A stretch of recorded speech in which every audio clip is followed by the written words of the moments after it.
오늘은 기독교 교리에 대한 평론, 웨스트민스터 신앙고백 대요리 문답에서 문 3과 4에 대한 문답에 대한 평론을 말씀을 드려보고자 합니다. 문 3, 세 번째는 하나님의 말씀은 무엇인가? 여기에 대한 답을 신구약 성경이 하나님 말씀이며 신앙과 행위의 유일한 법칙이다. 이렇게 표현을 하고 있습니다. 신앙의 법칙에 근거해서 보면 하나님의 말씀은 큰 줄기의 두 갈래인 율법과 복음에서 찾을 수가 있는데, 율법은 하라 또는 하지 말라라는 행위 명령이라고 할 수 있으나 그 율법의 말씀은 인간으로 하여금 완전하게 하나님의 명령을 지킬 수 없는 존재임을 깨닫고 그리스도를 발견하라는 말씀이고, 복음은 이제 그리스도가 왔으므로 그리스도 안으로 들어가면 구원받는다는 것입니다. 그래서 하나님의 말씀은 구원에 이르는 신앙의 법칙이라고 말을 할 수가 있을 것입니다. 그러나 행위의 유일한 법칙에 근거해서 보면 율법은 율법주의로 변질될 수가 있는 것입니다. 왜냐하면 행위를 강조하므로 복음 따로 행위 따로가 될 수가 있는 것입니다. 예수 그리스도의 믿음 속으로 들어가면 구원받지만 행위가 뒤따라야 한다는 조건을 붙이게 되면 이 조건을 붙이게 되는 것이 율법주의라는 말입니다.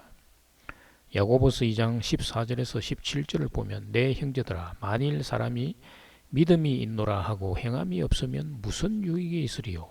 그 믿음이 능히 자기를 구원하겠느냐?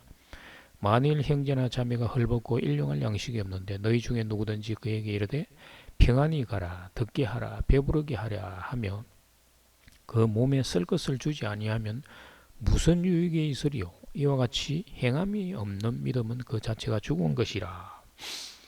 당시의 유대인들 중에 복음을 받아들인 자들 중에는 복음도 믿지만 할례를 행해야만 구원을 받을 수 있다고 생각하는 자들이 많았습니다.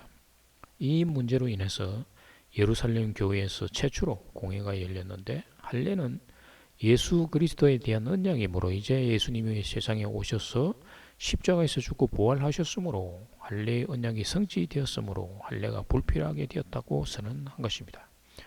그럼에도 많은 유대인들이 할례를 계속 주장하므로 야고보가 행에 대해서 말하는 것입니다.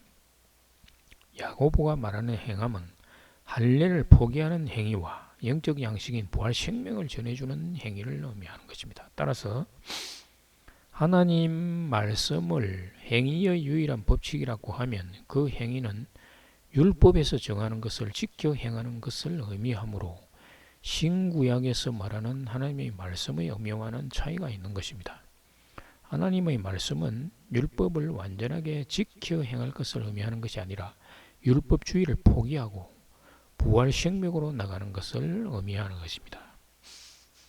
그 다음에 네 번째, 어떻게 문사 보면 어떻게 성경이 하나님 말씀이라는 것을 알 수가 있는가, 이렇게 질문을 했는데 답은 성경 자체가 하나님 말씀을 나타낸다. 성경 자체의 존엄성과 순수성, 그 전체의 모든 부분의 일치에서 하나님의 말씀임이 나타나 있다. 성경이 하나님의 말씀이라는 사실은 하나님께 모든 영광을 돌리기 위함이며 죄인들을 확신시켜 회개하고 위로하며 육성하고 구원에 이르게 하는 그 빛과 능력으로 나타난다. 그러나 사람의 마음속에서 성경과 더불어 증거하시는 하나님의 영만이 성경이 바로 하나님의 말씀임을 온전히 설득시킬 수 있다. 이렇게 답으로 정의를 하고 있습니다.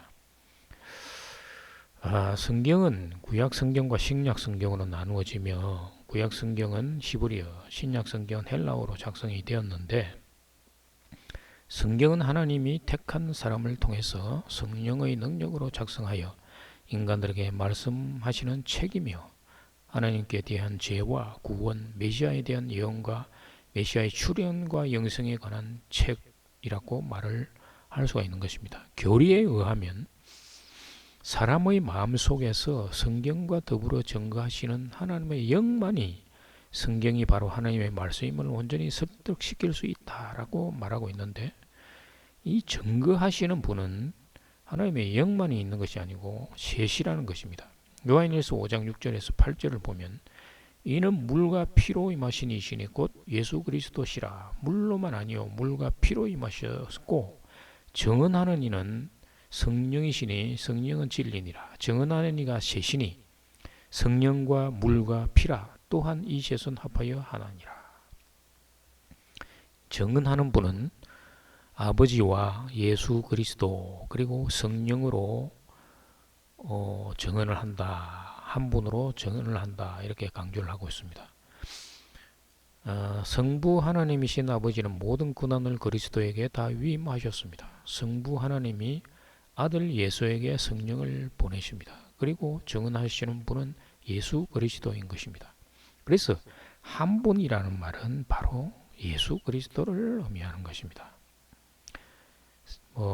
아버지, 하나님 아버지와 예수 그리스도와 성령이 삼위일체라는 그런 이야기가 아니고 정언하시는 분은 예수 그리스도다라는 것입니다. 물은 율법을 의미하고 율법 속에 감추어진 그리스도를 나타냅니다. 피는 이 세상에 오셔서 십자가에서 죽으신 예수를 의미합니다. 예수 그리스도는 율법 속에서도 계시며 율법 시대가 끝난 세례 요한 이후로는 직접 육신으로 이 세상에 오신 분입니다. 그래서 정언하신 분은 예수 그리스도라는 말입니다. 예수 그리스도는 율법 속에서도 십자가에서 죽기 전에도 십자가에서 죽고 부활하신 이후에도 정언하시는 것입니다. 율법 속에서 있는 예수, 세상에 육신으로 오셔서 율법에 의해 십자가에서 죽으신 예수 그리스도, 성령으로 부활하신 그리스도가 바로 정언하신 분이라는 말입니다. 그래서 성도의 마음속에서 정언하신 분은 오직 예수 그리스도 한 분이라는 것입니다. 따라서 성경은 예수 그리스도에 관한 말씀이며 이를 예수 그리스도가 정언하는 것입니다. 감사합니다.